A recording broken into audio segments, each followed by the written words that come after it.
Assalamualaikum warahmatullahi wabarakatuh.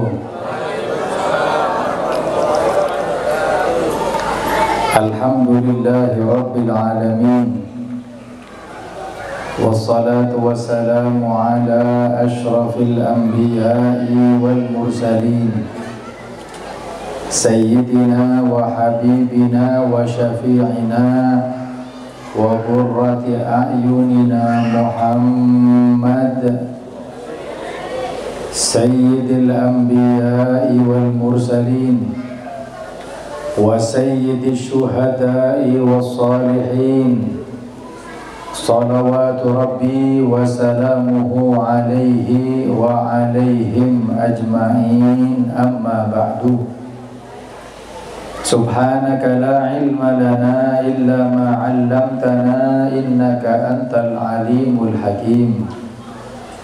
Rabbi shrah li sadri wa yassir li amri wahlul 'uqdatan min lisani yafqahu qawli. Amin ya rabbal alamin. Hadratal kiram, para habaib, para kiai, para alim ulama, wabil khusus dumateng Kiai Abdul Aziz Munif selaku pengasuh Pondok Pesantren Bahrul Hidayah. Mugi-mugi beliau diparingi sehat walafiat, mugi-mugi diparingi panjang umur, diparingi istiqomah, saged nuntun kula kalih panjenengan untuk berjalan di jalan Nabi Muhammad sallallahu alaihi wasallam. Amin ya rabbal alamin. Tak lupa kepada Habib Abdurrahman Al-Baiti, kepada Ketua Takmir Masjid Sukri Adnan Ustadz Luqmanul Hakim, kepada Bapak Ketua RW Bapak Ustadz Topandis, kepada Khadimul Majlis dan Banjari Al-Anwar Sidoarjo Ustadz Anwar Musyaddad, dan semua ketua takmir masjid yang hadir, dan semua warga yang malam ini ikut mensemarakkan peringatan Maulidur Rasul sallallahu alaihi wasallam. Hadirin hadirat yang dimuliakan oleh Allah Subhanahu wa taala. Alhamdulillah, di malam yang mulia ini Allah kumpulkan kita di tempat yang mulia, di bulan yang dimuliakan oleh Allah, bulan Maulidur Rasul sallallahu alaihi wasallam, di waktu yang dimuliakan oleh Allah, di tempat yang dimuliakan oleh Allah. Maka kita berharap mudah-mudahan sebagaimana tempatnya sudah mulia, acarane nggih mulya, bulane nggih mulya, mugi-mugi kula kalih panjenengan dijadikan oleh Allah kelak manusia-manusia mulia. Amin. Mudah-mudahan kelak dimasukkan ke dalam surganya Allah, tempat yang paling mulia. Amin. Mudah-mudahan ketika sudah wafat ditutup dengan keadaan yang mulia, husnul khatimah. Amin ya rabbal alamin. Hadirin para rawuh ingkang mulya, pengajian Maulidur Rasul sallallahu alaihi wasallam itu tidak lain ungkapan rasa syukur kula kalih panjenengan dumateng Gusti Allah. Hadirin, kalau kita diberi oleh Allah pemberian niku sunailah terima kasih nggih. Jenengan kula paringi duit Pak Herman misalnya, saya kasih 100. Orang kalau tahu orang ini punya adab, punya akhlak, ketika diberi uang 100 pasti ngomongin terima kasih. Ini ukuran 100.000. Kalau saya kasih panjenengan uang 500.000, masya Allah, terima kasihnya luwih fasih biasanya. Muatur suwun aku. Nggih napa nggih? Itu kelas 500.000. Lek misal kula transfer jenengan 100 juta. Gimana rasa ungkap tasyakuran panjenengan kepada saya? Bukan matur suwun, paling aku diselami bolak-balik, dicium kaki sampai nyembah-nyembah. Nggih napa mboten? Itu kelas 100 juta. Lah kita ini diberi oleh Allah hadiah yang lebih berharga itu semua. Apa hadiahnya? Lahirnya Nabi Muhammad sallallahu alaihi wasallam. Jangankan sampai lahirnya Kanjeng Nabi, kita disunnahkan tasyakuran. Kita diberi oleh Allah yugo anak niku lho sunnahe tasyakuran.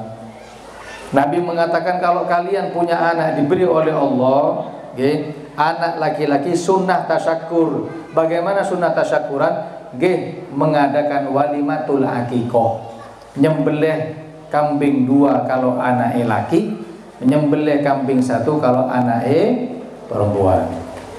Lah, kalau ada orang mengatakan begini, Habib, masa sudah dikasih sama Allah anak, kita kan nggak tahu proses ini kok lancar, apa sesar, operasi, kan itu biaya, Habib. Sudah biaya besar, terus masih disunnahkan, diperintahkan untuk nyembelih kambing, ini kok biaya. Berarti Islam itu terlalu. Loh, saya tanya, hadirin, biaya lahiran, biaya akikah itu tidak sebanding dengan yang diberi oleh Allah. Napa? Anak. Gini ngomongin. Kalau pengen tahu regane anak, jangan tanya kepada orang yang sama-sama punya anak. Tanya kepada orang yang belum punya anak. Kalau sudah berobat bukan puluhan juta nih, ratusan juta. Wis nyoba jamu teko Brazil sampai Sidoarjo niku lho, tetep belum hamil. Kalau sudah usaha terapi pijat napa dukun, jare dukun kon biasane lek gawe endi, lek kamar ojo, lek kandang sekali-sekali. Cek insyaallah barokah. Dicoba. Kalau datang ke saya nyun sewu kelas ustaz, itu kalau cerita gak punya anak, hadirin. Bukan dengan senyum, tidak, dengan nangis. Kalau tanglet sudah berapa tahun menikah? Sampun 20 tahun Habib dereng diparingi. Berarti anak itu pemberian yang luar biasa. Lah kita ini suruh nyembelih kambing 2 untuk laki, kambing 1. Kok nemenan niku lho kadang. Apa tujuannya? Tujuannya adalah untuk rasa syukur sudah diberi anak. Coba lihat kalau kita ketemu sama teman kita, teman SD, SMP, gak mungkin konco niku tanglet rekeningnya panjenengan, gak mungkin. Gak mungkin tanya itu rekening di rekening BCA-mu isini piro, gak bakalan. Gak mungkin tanya kamu sekarang punya istri berapa, gak mungkin. Apa yang ditanya? Yugone pinten. Lah ngoten nggih. Berarti menunjukkan pemberian terbesar itu anak. Lah anak saja disunnahkan tasyakuran, lalu bagaimana kalau kita diberi Nabi Muhammad sallallahu alaihi wasallam? Wajib tasyakuran niku wajib. Lah bentuk tasyakuran diantaranya ngadakno Maulidur Rasul sallallahu alaihi wasallam. Hadirin hadirat yang dimuliakan oleh Allah, anak yang diberi oleh Allah niku kula tanglet. Tahu nggak panjenengan anak kita itu nanti manfaat napa mboten? Semerap napa mboten jenengan? Gak ada yang tahu. Saya punya anak 3, tiga-tiganya itu nanti menjadi ustadz ustadzah atau sebaliknya, nggak ada yang tahu. Lah ngoten nggih. Anak yang Allah berikan kepada panjenengan kelak bisa menjadi nyeret panjenengan ke neraka atau nuntun panjenengan ke surga, tidak ada yang tahu. Tapi kita tetap disunahkan tasyakur. Lo kita diparingi Kanjeng Nabi ini ku jelas pasti nuntun kita kepada Allah masuk ke dalam surga. Berarti lebih untuk tasyakuran kepada Allah. Sampai disebutkan dalam riwayat itu ada satu habib, di kitab itu disebutkan satu ulama. Itu istrinya baru melahirkan, punya anak, lahiran tadi malam. Kebetulan punya pengajian, ibu-ibu pengajian itu pengen nyambangi anak Habib, anak Ustadz niki. Ampun, berangkat ibu-ibu sudah persiapan, ada yang bawa rinso nyumbang, ada yang bawa baju anak kecil niku, ada yang bawa pampers, ana sing karo sing rada medhit niku biasane beto boom nggih, oleh piring biasane nggih. Terus ketika sudah di perjalanan mau masuk ke rumah Ustadz niku, ke rumah Habib, lo ketemu petani. dari sawah bawa sapi sanjang ngeten, Bu, badhe ten pundi? Anu nyambangi istrinya Habib tadi malam lahiran, punya anak lagi Habib. Apa katanya? Loh Bu, daripada jauh-jauh nyambangi anaknya Habib, mending nyambangi anak sapi saya. Bayang no, petani mengatakan daripada jauh nyambangi anaknya Habib, yo mending anak sapi iku sampean sambangi. Kata ibu ini, iki opo sing ngomong kok ngawur ngelantur gitu. Ini orang edan, iki wong edan iki. Kalau orang ngomong sama orang gila, ya podo gilane. Terus gimana? Ditinggal, tapi nggih muring-muring ibu-ibu niku.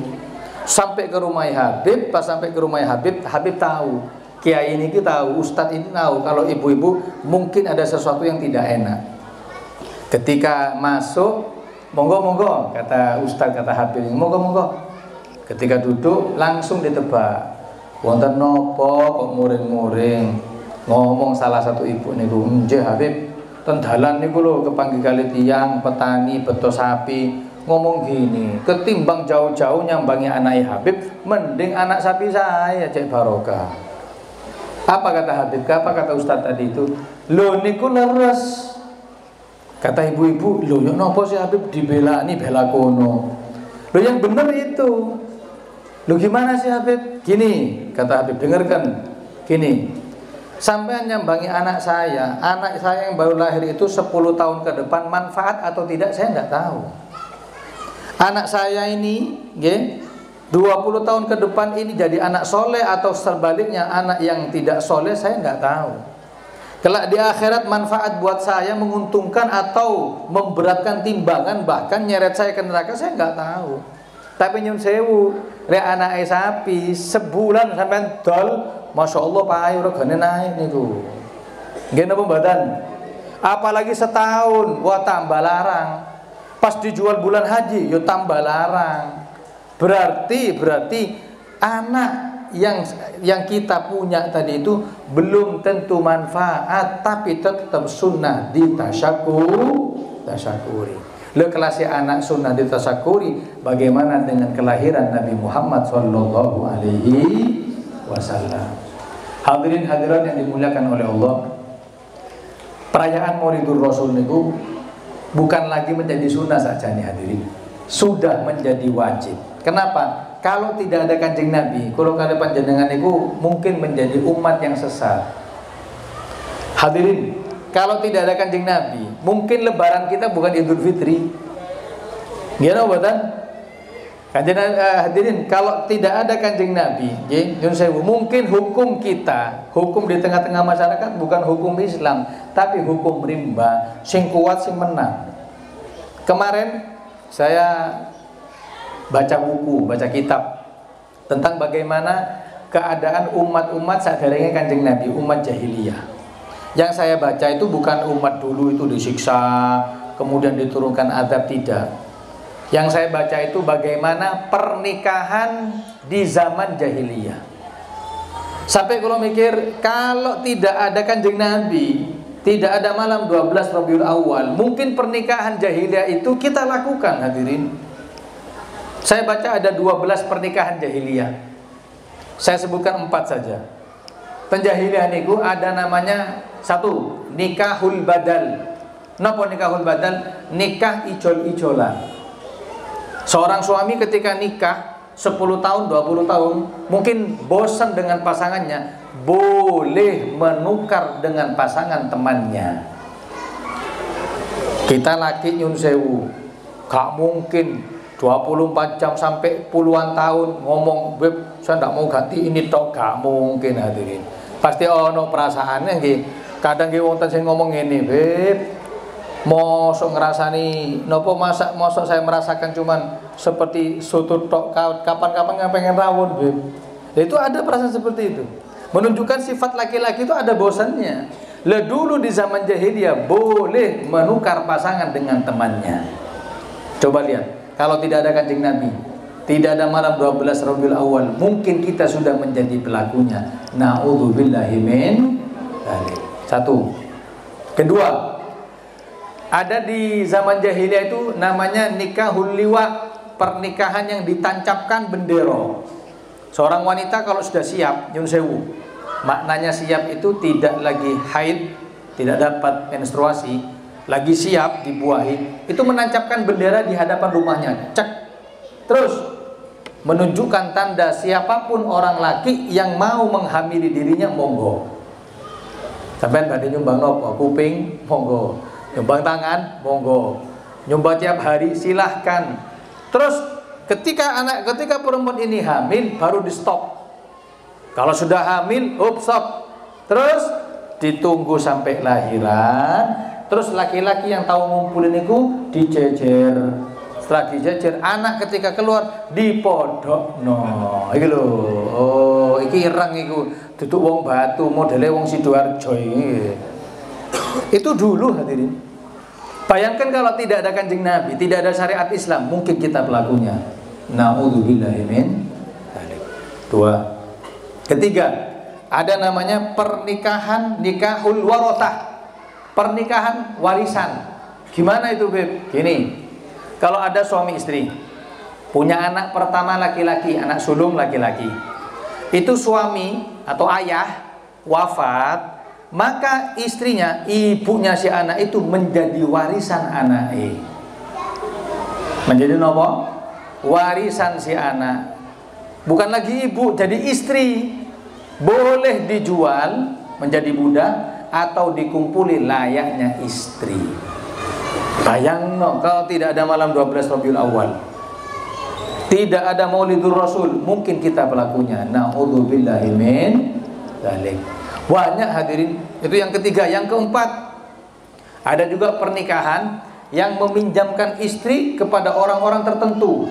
Misal jenengan pengen punya anak pemberani, lah istri itu dipinjamkan kepada panglima perang, gak dikembalikan istri kecuali sudah hamil. Bayangkan seperti itu. Ketika sudah hamil, lahir anak, si suami berbangga, "Iki lho anakku, ini bibitnya bibit panglima, insya Allah bakal menjadi pemimpin perang." Lu gak tahu bukan bibitnya kok. Itu dulu hadirin. Bayangkan kalau tidak ada malam 12 Rabiul Awal, tidak ada Maulidur Rasul, mungkin kita pelakunya. Na'udzubillahi min dzalik. Lah, ketika malam 12 Rabiul Awal, pernikahan-pernikahan yang seperti itu semua dihapus dengan pernikahan yang terjadi sekarang. Yang Nabi mengatakan la nikaha illa biwaliyin wa syahidai adlin. Tidak ada pernikahan kecuali dengan wali dan 2 saksi.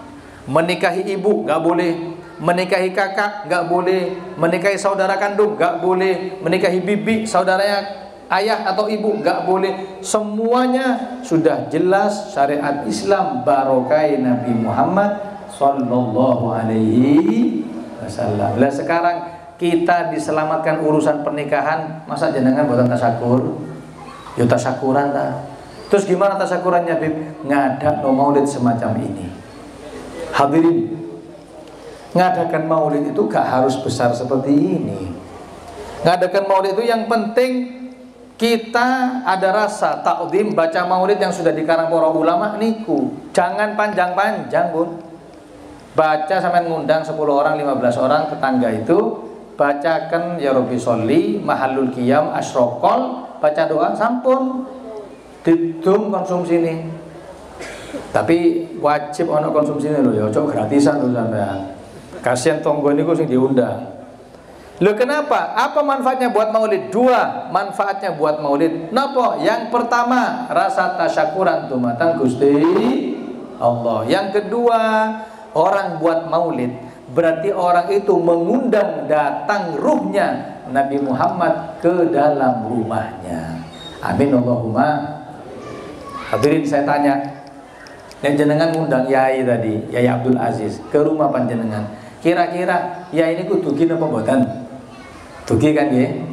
Jenengan ngundang Habib, ngundang biasa hadir, kira-kira Habib datang apa enggak? Datang. Lo kelas Yai, kelas Habib diundang teko, lalu bagaimana nek panjenengan ngundang Kanjeng Nabi, manusia yang paling rahmat, pasti dugi. Lah ngoten nggih. Cuman pertanyaannya jenengan mau ngundang apa mboten niku. Kadang yang dipikir oleh kita, Beb, buat maulid itu kan nanti biayanya banyak, nanti habis berapa. Jangan mikir itu, mikir selamatnya kita.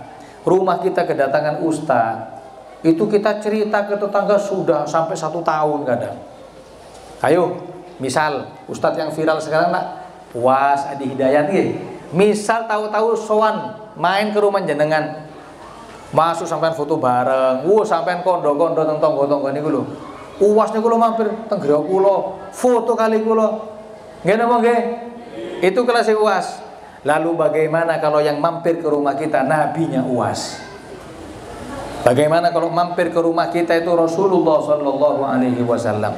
Makanya ngadakno mau maulid dan meriahkan maulid. Jangan nanggung meriahkan maulid itu. Tadi pagi saya undangan tadi pagi di daerah Batu. Masya Allah, sami kali seperti pengajian malam ini, cuman lebih meriah hadirin. Kenapa? Kalau ini kan kelebihannya ada door prize, mungkin ada bazar, ada kereta api. Ya. Kalau yang di Batu tadi ada gantungan duit. Biasanya buat lari-lari nih loh, gantungan duit. Niku sakderenge Mahalul Qiyam. Protokolnya ngomong gini. Tolong kepada hadirin, kalau Mahalul Qiyam jangan langsung diambil uangnya itu. Kita sepakat setelah Habib ceramah baru diambil. Sepakat nggih? Sepakat. Wis, awalnya sepakat. Pas Mahalul Qiyam sallallahu ala Muhammad, ya Allah, langsung diambil hadirin. Ludes, ada yang dapat 20.000, gantungan 20, 50, paling mentok 50. Ada yang dapat 50.000, ada dapat 20.000, macam-macam. Aku mikir gini, untung 20.000 sing digantung. Lek 100-an masih Habib yo melok hadirin. Apa tujuannya? Tidak lain memeriahkan Maulidur Rasul. Coba lihat bekasnya, efeknya kepada anak. Mantune acara, wonten lari-lari niku lho. Ngomong kali bapaknya ngomong gini, "Pak, oleh duit aku, Pak." Iya, terus, "Pak, maulid lagi kapan, Pak?" Bayang dong. Maulid lagi kapan? Kenapa? Karena ketika masuk ke dalam acara Maulidur Rasul, pasti yang dibawa adalah cinta kepada Nabi, senang dengan acara Maulidur Rasul sallallahu alaihi wasallam. Satu. Kedua, ada pernah hadir acara itu. Ini door prize-nya khusus pengurus, khusus panitia. Jadi wakajine niku sanjang ngeten. Aku tak delok panitia sing sergep, panitia Maulidur Rasul sing sergep bantu mulai awal acara sampai akhir itu aku kasih hadiah. Hadiahnya rahasia. Wis dilihat. Kadang panitia niku sergep pas acara awal tok hadirin. Mantune acara melayu hilang. Nggih napa nggih? Biasa seperti itu. Untuk beber karpet awalnya tok Masya Allah. Untuk nopo sound segala macam telepon Habib biasa. Setelah acara buyar, hilang semuanya. Loh ternyata ada satu orang marbote masjid ngumpulakan nopo akuan niku lho, diberseni, digulung karpet, lah didelok kali wak kaji niku. Lah ini yang menang door prize. Tahu hadiahnya apa? Di umrohno hadirin. Dapat umroh. Ditanya, kenapa sampai ngumrohno? Itu muliakan Nabi mulai awal sampai akhir, mulai teko sampai mulai. Dimana dia awal tok, teko tok, mulai ini dibiar. Itu apa tujuannya? Ta'ziman, untuk mensemarakan Maulidur Rasul sallallahu alaihi wasallam. Bayangkan hadirin, kalau Nabi diundang ke rumah kita, bagaimana rumah kita yang mungkin banyak maksiat kepada Allah. Dengan datangnya Nabi Muhammad, rumah yang awalnya gelap menjadi terang benderang barokah Nabi Muhammad sallallahu alaihi wasallam. Hadirin hadirat yang dimuliakan oleh Allah Subhanahu wa taala, coba lihat perhatian Nabi Muhammad kepada kita. Bukan cuman ketika Nabi mau wafat ataupun nanti di sorga. Kita ini kalau gak tasyakuran, kita gak buat maulid karena menen hadirin. Kita anak kita ulang tahun itu loh kita rayakan kadang. Atau mungkin anak kita di luar kota kita kasih uang, sampean rayakno, be kanca-kancamu, kan gitu. Lah sekarang ulang tahunnya Kanjeng Nabi sampean gak ngrayakno. Kebangetan. Kalau anak kita belum tahu manfaat atau tidak, kalau Kanjeng Nabi pasti manfaat. 3 contoh. Pertama, Nabi sebelum adanya kita sudah cinta. Gini mboten. Kalau panjenengan ada nopo pribahasa, sanes pribahasa nggih, yang namanya tak kenal maka tak sayang. Nggih, itu berlaku untuk kita. Tapi untuk Kanjeng Nabi mboten, masih yo gak kenal tetap sayang. Siapa? Nabi Muhammad sallallahu alaihi wasallam. 1, Nabi itu pernah rindu kepada kita. Nabi mengatakan wa syauqah ya Allah, kangen nih. Sahabat mengatakan, kangen kepada siapa Kanjeng Nabi?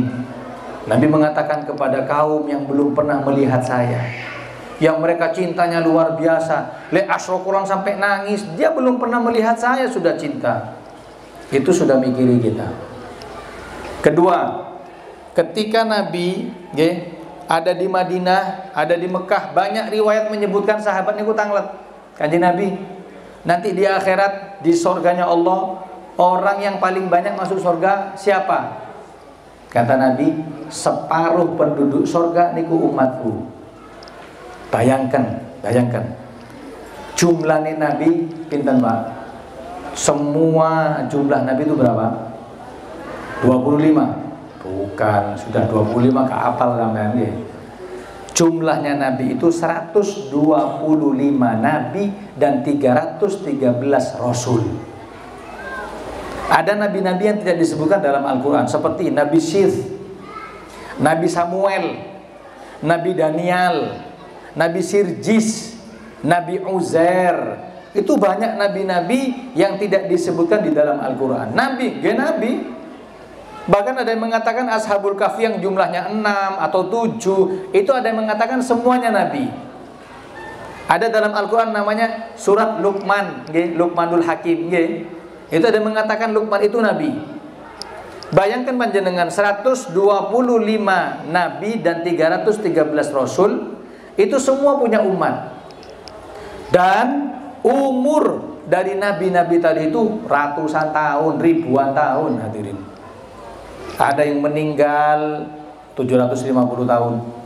Ada yang meninggal 1350 tahun. Arek-arek nem-nem niku umur 500. Berarti zaman dulu niku, zaman biyen niku umur 50, umur 50 tahun tasik lucu-lucu nih hadirin. Nggih. Ya saniki mboten lucu ae. Itu dulu. Lah terus Nabi Ibrahim alaihissalam nyun sewu, ikhtatana, di khitan niku umur berapa? 80 tahun. Loh mau sampai 80 tahun? Pakai apa laser? Loh bukan, jangan dibayangkan 80 tahun sekarang ini. Kalau sekarang nggak usah dikhitan harus mati aja. Kalau dulu 80 tahun itu masih umur kecil. Lah yang saya mau bahas apa? Umur yang panjang pasti banyak umatnya. Dan penghuni surganya Allah ini separuhnya umat Nabi Muhammad sallallahu alaihi wasallam. Mugi-mugi kalau kalian panjenengan melebihi surganya Allah. Amin Allahumma. Makanya ulama mengatakan kalau ada umat Kanjeng Nabi gak masuk surga, wah kebangetan, kenemenan berarti. Ayo, kita ini dikatakan umatan marhumah. Napa artinya? Umat sing diwelasi.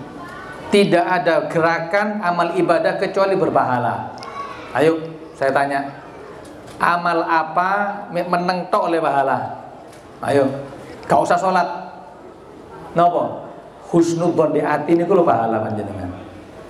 Husnudzon meneng tok. Itu dapat pahala. Apalagi senyum niku lho dapat pahala. Apa? Sholat sunnah luar biasa. Qobliyah subuh, sholat duha, qobliyah ba'diyah. Saya kasih satu amalan panjenengan saged ngamalkan alhamdulillah. Napa? Di dalam riwayat Tirmidzi disebutkan barang siapa yang sholat 6 rakaat setelah maghrib. Pinten rakaat? Bu, pinten Bu? 6. Saya jelaskan, 2 rakaat ba'diyatal maghrib, 4 rakaat salat sunnah awabin. Ulangi, 6 rakaat, 2 rakaat napa niate qobliyatal maghrib, 2 rakaat, 4 rakaat salat sunnah awabin. Paham ya? Bagaimana pahalanya? Kata Nabi, seperti ibadah 12 tahun. Adilna lahu ibadata 12 sanatan, itu seperti orang ibadah 12 tahun. Bayangno setiap malam 12 tahun, 12 tahun, 12 tahun mantuni maghrib.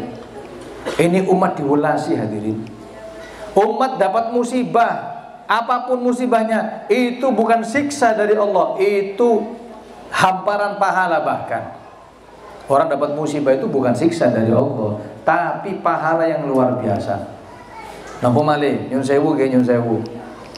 Kita melampiaskan syahwat kepada istri niku lho pahala. Ayo. Jangan ngomong, oh karena pahala niku urusan syahwat, salah. Sahabat datang kepada Nabi mengatakan, Kanjeng Nabi, enak orang-orang kaya, sholat sama dengan kita, puasa sama dengan kita, tapi sedekah mereka menang, saya nggak bisa sedekah. Kata Nabi, lo salah sampean. Setiap ruas jarimu niku lo sedekah, tasbih niku sedekah. Subhanallah sedekah, Allahu Akbar sedekah. Terus Nabi mengatakan apa? Wa fi bu'i ahadikum sedekah. Sampean ngumpul karo bojomu niku lo sedekah. Mana ada syariat melampiaskan hawa nafsu dapat pahala? Mana? Tidak ada kecuali syariat Nabi Muhammad sallallahu alaihi wasallam. Lah ini umat sudah banyak pahala, gak masuk ke surga. Wah parah berarti. Kebangetan. Sudah amalia terhampar luas, belum lagi punya Nabi juru selamat. Hadirin, nanti di akhirat Kanjeng Nabi ketika semua mimbar-mimbar para nabi niku tidak naik satu nabi ke mimbar kecuali naik langsung ke arsy-Nya Allah. Masuk surga belum. Ngarantos si Kanjeng Nabi, karena orang yang pertama kali masuk ke dalam surga Nabi kita Muhammad sallallahu alaihi wasallam. Allahumma shalli ala Muhammad. Allahumma shalli ala Muhammad. Nabi naik berangkat, Nabi naik berangkat. Yang kosong mimbari sinten? Mimbari Kanjeng Nabi kita Muhammad. Kemana Nabi kita? Golei patus kula kali panjenengan, dilihat kemana umat-umatku itu. Sampai ketika beliau nanti di akhirat sujud, Allah mengatakan, wahai Muhammad, ngateko, minta kepadaku, kau butuh apa? Napa Nabi terus mikiri diri sendiri, Gusti kalau jaluk tempat yang paling tinggi, Firdaus, tidak. Nabi mengatakan satu, napa? Saya minta ya Allah, saya tidak mau satu umat saya ada di neraka. Itu permintaan Nabi. Gak minta yang aneh-aneh, pokok semua umatku sampai masukkan ke dalam surga. Satu di neraka gak ridho aku. Itu jaminan. Lah sekarang yang sudah menjamin kita di akhirat, masa kita gak tasyakuran hadirin? Yang sudah mendapatkan jaminan seperti kita, mosok kita gak maulidan? Ayo semarakkan maulid. Maulidur Rasul sallallahu alaihi wasallam tidak lain adalah ungkapan rasa syukur sudah diberi oleh Allah Subhanahu wa taala hadiah yang paling besar.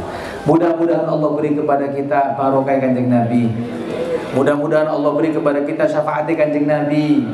Mudah-mudahan kula kalih panjenengan diparingi istiqomah dalam ibadah, istiqomah di dalam sholawatan, istiqomah dalam tahlilan, istiqomah dalam istighatsahan, istiqomah dalam zikiran. Insyaallah istiqomah tadi ini membuahkan cinta kepada Allah dan Rasulnya Muhammad sallallahu alaihi wasallam. Moga ditutup dengan doa, mudah-mudahan tidak keluar dari majelis ini kecuali dosa-dosa kita diampuni oleh Allah. Mungkin aib kita ditutup oleh Allah. Mudah-mudahan hajat kita disampaikan oleh Allah. Mugi-mugi sakit umroh lan haji. Yang sudah berangkat mudah-mudahan diberangkatkan lagi. Yang hatinya cinta kepada Nabi mugi-mugi cepat berangkat umroh. Mudah-mudahan lancar rezeki ini, barokah rezeki ini.